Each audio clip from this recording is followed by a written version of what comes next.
All right, problem 16 and 11.3, they give us a set of data and we're supposed to decide if it's skewed or if it's a normal distribution. So, I'll show you quickly. You can do what we did on some of the last problems where in Desmos. Let me share that with you, a Desmos. I went ahead and just typed this in so I didn't waste your time. Typed in my list of data. Hopefully these numbers match. I think they're pretty close unless I had a little typo in there somewhere. So I had 14 numbers.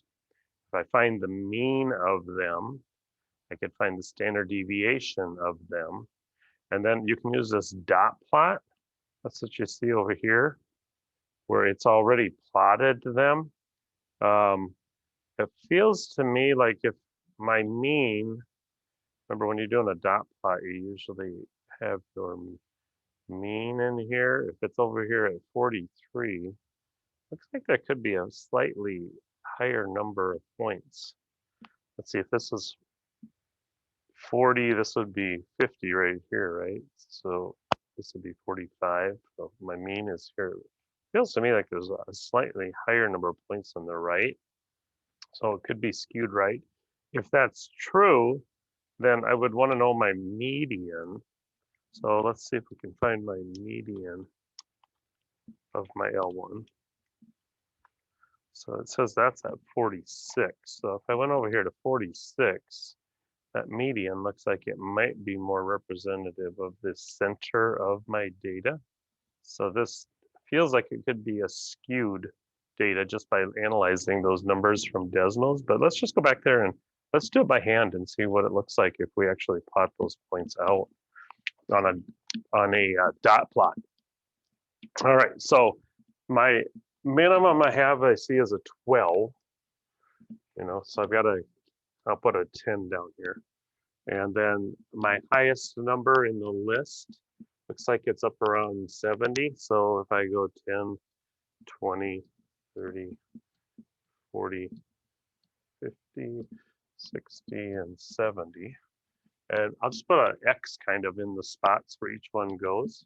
So if you have that there, and you could do some bin widths here that would adjust this. So if you could go if it's in the 10s, we put an X there, a 20s, the 30s, but we'll go ahead and kind of put these, should look kind of like our dot plot over there.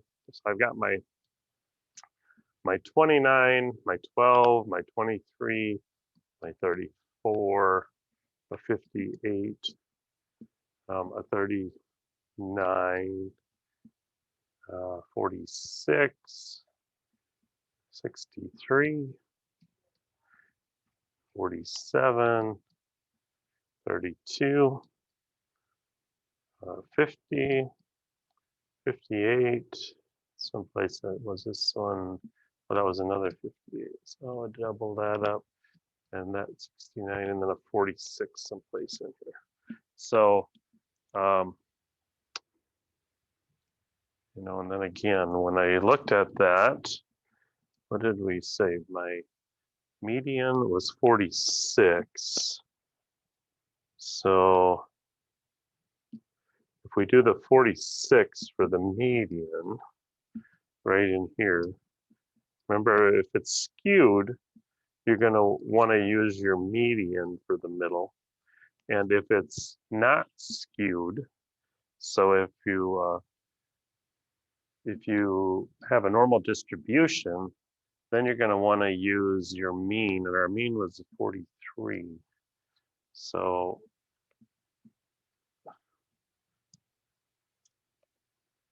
in this case, if I do my mean over here at 43, I got 1, 2, 3, 4, 5, 6 on this side, and 1, 2, 3, 4, 5, 6, 7, 8.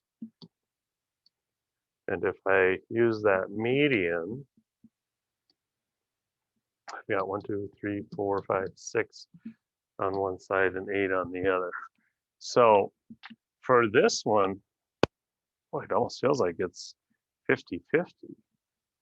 So if you were going to use the center, so describe the shape, I would say it's pretty close to normal. It's not overwhelmingly So if we're going to go here that it's distribution's normal, so the mean,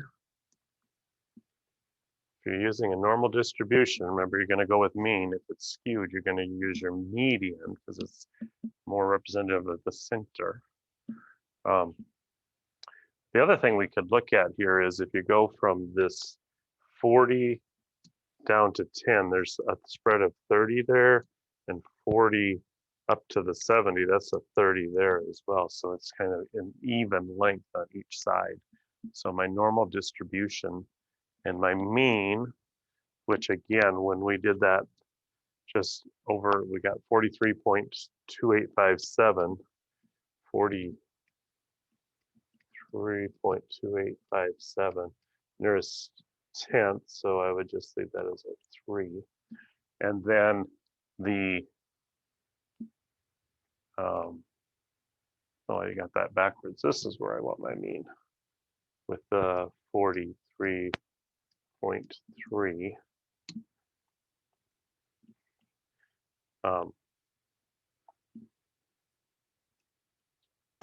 So the standard deviation, if we're going to do normal, we're going to use the standard deviation.